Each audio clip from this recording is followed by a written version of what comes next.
otya buli aga minisita agala bajja ku nguudo ekyogerako ki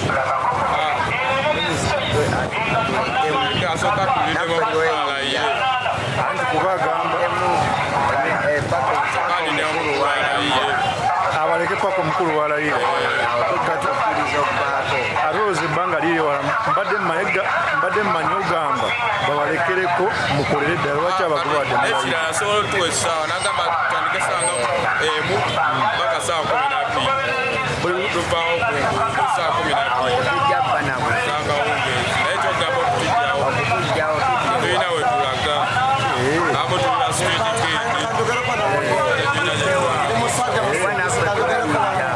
oli mutuufu okyasoma oli mu klasi kanjogereko bannange President Museveni ne Mayor Lord Mayor Mr. Kabanda yamba buyambi abantu bogoba ku street bana gye balaga temwina nteekateeka yonna gye mukoze Mr. Kabanda bakuwa akalulu nga bakwesize ogenda fuga otya ekibuga kino Kampala nga toteeseteese bantu we balaga tuli batembeeyi tuli bonaabona kati otusindikawa oba otusindisa abantu okubeera mu mbeera embi abantu bosanga bagwa eddalu gavumenti ya Uganda nsaba gavumenti ya Uganda esooka erindeko bye bali mu kukola bagala gwa batemi n'ababoda ba taxi balagawa mubagoba balagewa mumaze okulya akalulu babawadde sente mugenda kulya nyingi kati fe omuntu omwansi abalo tugenda kuddawa bali mwezo beeramu olwanire omutembeeyi abeera ku street tetulade tulagenda anti babeera bagamba street muziziba abantu ne batatambula lwaki tubeera nga tubonaabona buli muntu anonya kawogo tuganye ekibuga ky'abantu naye ate mugenda bago abaddewa bwe butayimbwa bwowulira twagala kuba abantu butayimbwa mutuleke tukole mutweketeeke tufune ngo tugende watufu ebigambo byange Mr. Kabanda minisita Kampala Central twakwedya kalulu kwemupi twagala batembeeyi mumatekete twagala tubeerenga napa batembeeyi tuyo eddoboozi temutugoba mutusibe luzira waki mutusiba amanya gwani nze ntali ezira koma nsimbi kale sebo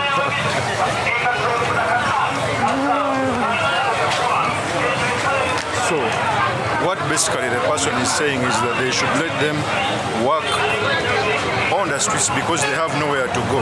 The first two people I spoke to, two of them are school children.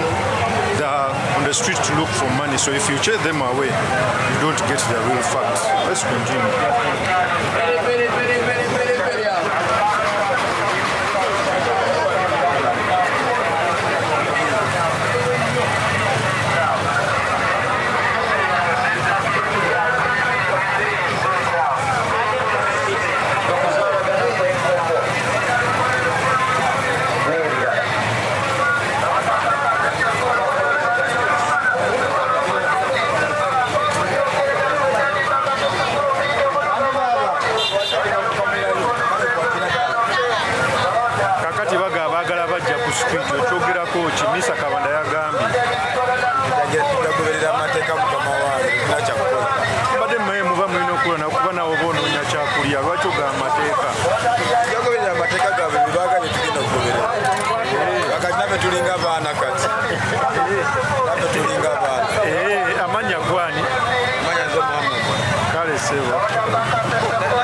So as I've shown you, the streets of Kampala are full of traders.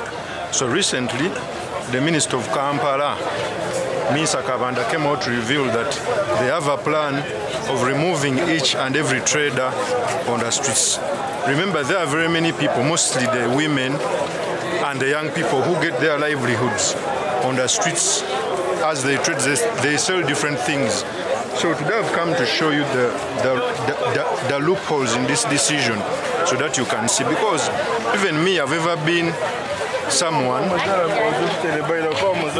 has ever been on the streets. My mother, by the way, has also ever been a trader on the streets. So it means that a decision being taken by one of the officials must have some procedure. And I may also agree to some extent that these people, mainly young people and children, they don't need to be chased away. There must just be trade order. Even developed countries still have street traders. What the difference they have with us is they have trade order on the streets. Okay? So what we need in Uganda is trade order on the streets, not chasing away people on the streets. I conquer, if there is disorder, the streets are normally littered by very many people who even make navigation difficult. But away from that, if the government comes out with a policy of trying to bring order in trade, we can have something very good. What do you think, guys?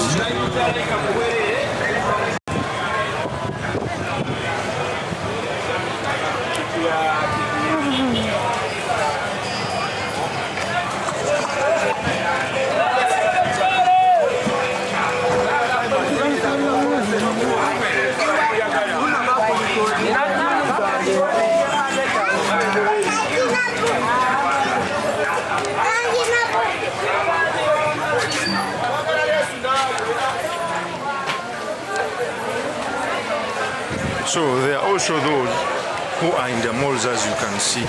They are not on the streets. So here I'm inside the building. There are those who have shops. And very many shop owners, by the way, are among the people who come out to tell those in authority that they lose a lot of revenue if they don't put trade orders, because mainly people who are on the streets don't pay licenses and rent. That was also some things that were raised by the shop owners, saying that very many people who work on the streets don't have licenses and don't pay anything. But for me, what I'm looking for is, one, I don't think, because most people who are on the streets are not well-off to do people. They're young men and women, some have children, some lost their husbands. All we need to have is a trade order. So let me continue showing you.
Toyaga nkwate. Kale.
Bagoba ku street okyogerako ki?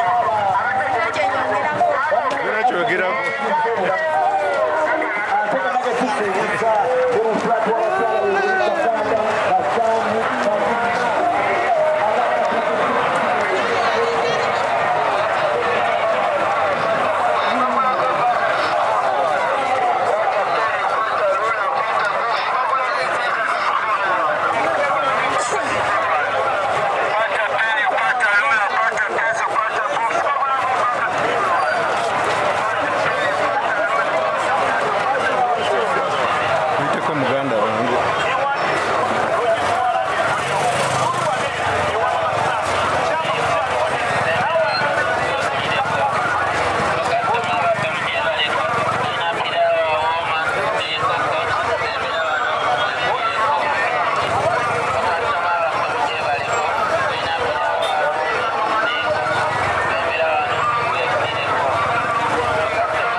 These are the streets of Kampala. Kampala is divided into two parts. There is Kampala CBD, this side, the lower level. There is also another upper level where there are corporates. Normally, this side of CBD, people do trade on the streets. Of course, they are not limited, but for me, I think these are very many people to be put off the streets without proper preparation. This is what I think is the reason I've come to show you what is happening on the streets.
zoom so that I can give you a proper view.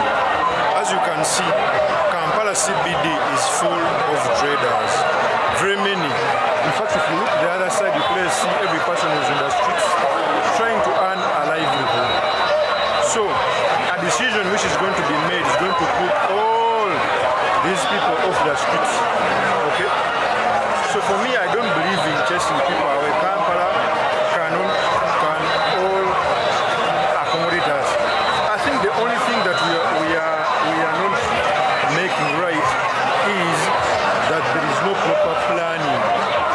For as long as these people can be planned for example, I talked to someone, he said that they can give them some days, they can give them some hours, for example, from a certain period of time to a certain period of time, so that they cannot be chased away.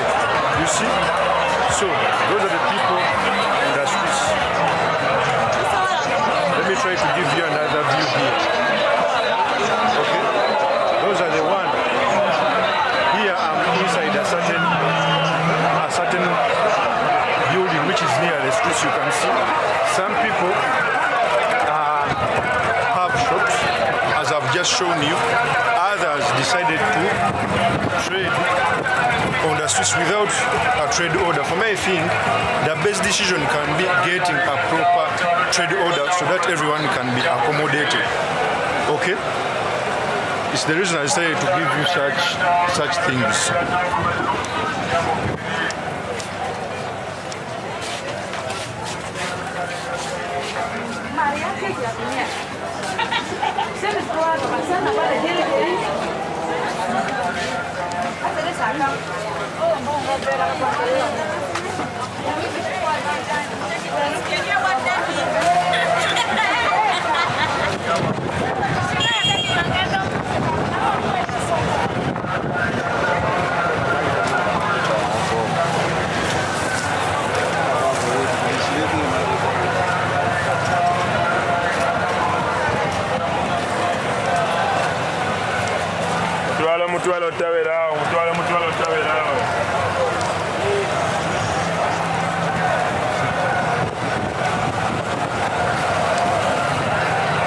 So as you can see, the city is totally busy downtown. I told you the city is separated in two parts. There is downtown and upper town. Upper town has some corporate office, Bank of Uganda, political offices. This downtown normal houses trade. Let me continue showing you around.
So now you see there are very many people in Kampala CBD, and I think it attracts a lot of street vendors. As you can see, the other side houses, the old taxi park, downtown it houses the new taxi park. Okay?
Showed you on the streets there are very many people working, and trust me, there may be some running battles because very many people look for a livelihood on the streets of Kampala.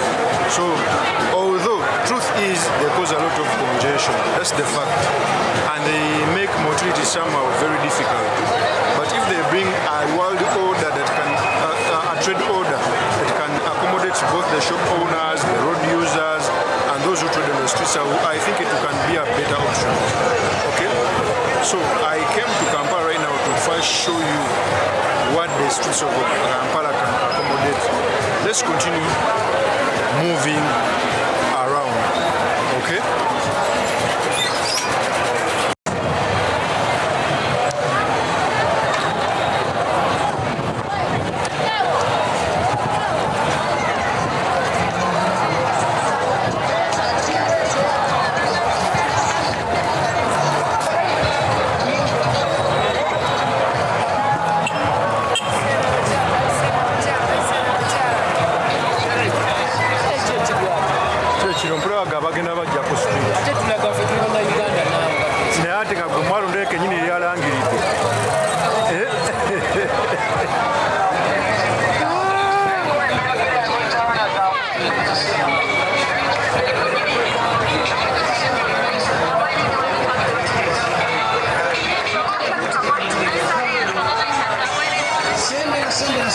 kubanga tukuyamba jangu ofune obwetaavu natera bwe bawala wetaaga bwe nga tubumala wo jangu ofune ebyetaagusa netima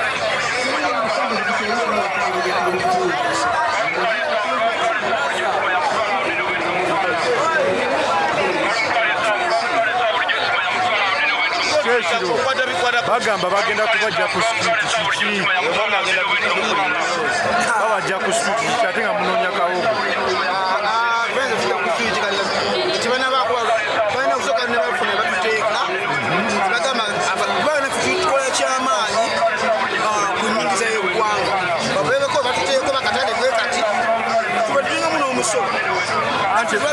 Street, walk over, no remember.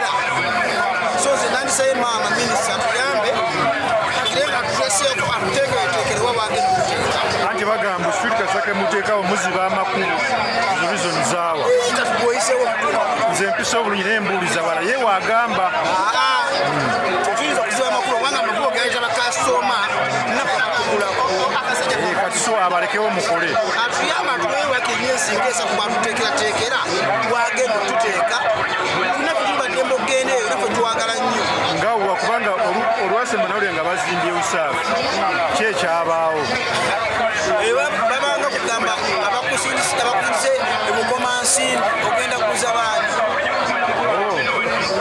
kale sebo gwani kale sebo so that is done Mugerwa. He was coming out to say that they should let them trade instead of chasing them away from the streets. So you clearly see very many people are okay, they confirm that what they are doing is not in a good faith, but they asking the people that they should let them free.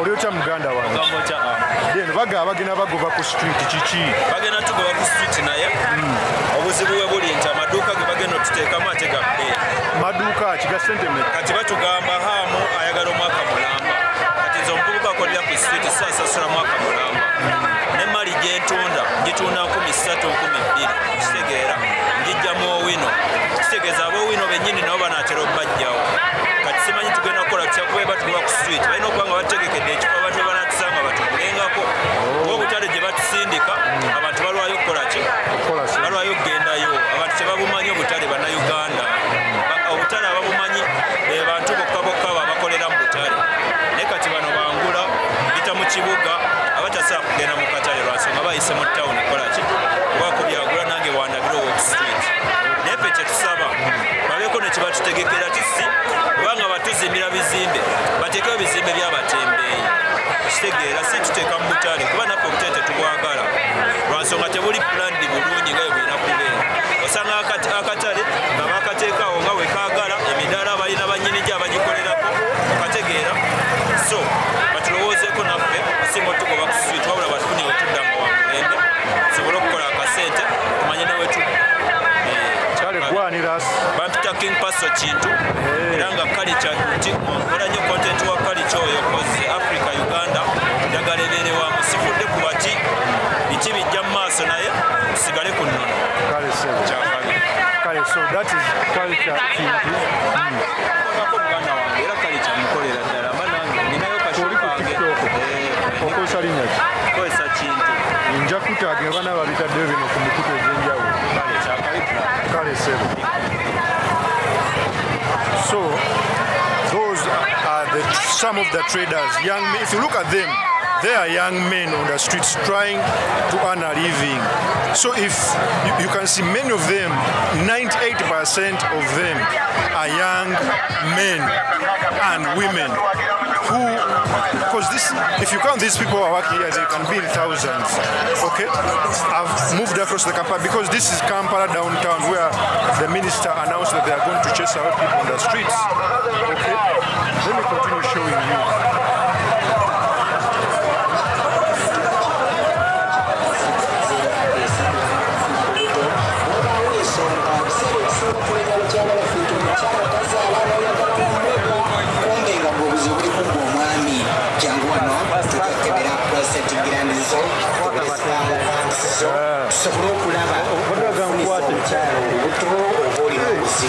wabawo ensonga ng'oluusi olina ebintu by'olakinga mu mubiri gw'osikamuuso nafu ebyo byonna tusobola okubeera nga tulyekenneenya nga tunasobola okubeera okawo ennyumba owaka wakati wo n'omukyala wo senga oba oyambisa ono nakikolokekwa njagala onkwateko nga ngenda eri nga nkomawo nyamba bwemira nogenda tambula nkomye nga wali nkomewo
Peru, ini China, kemudian Afrika, China, Afrika Roma, kemudian saja China mau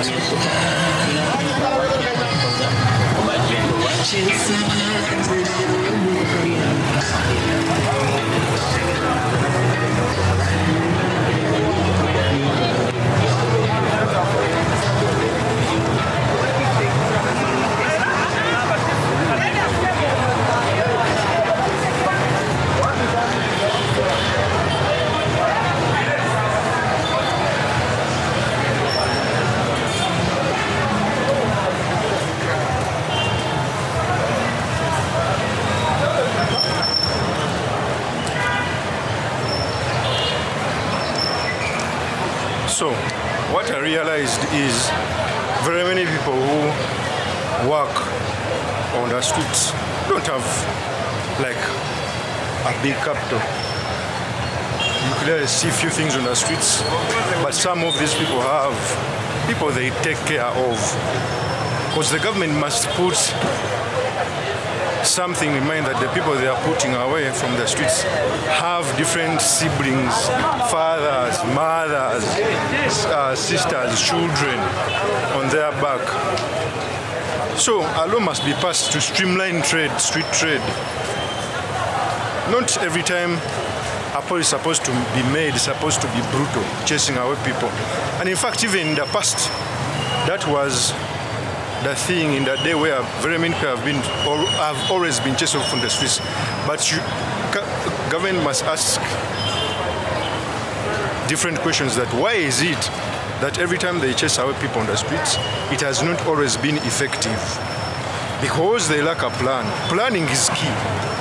Even in developed countries, the people on the streets first look at that now. Okay? Few things on the streets. So all we need is a trade bill, a trade order, so that people can continue trading, so that people can remain on the streets doing their work.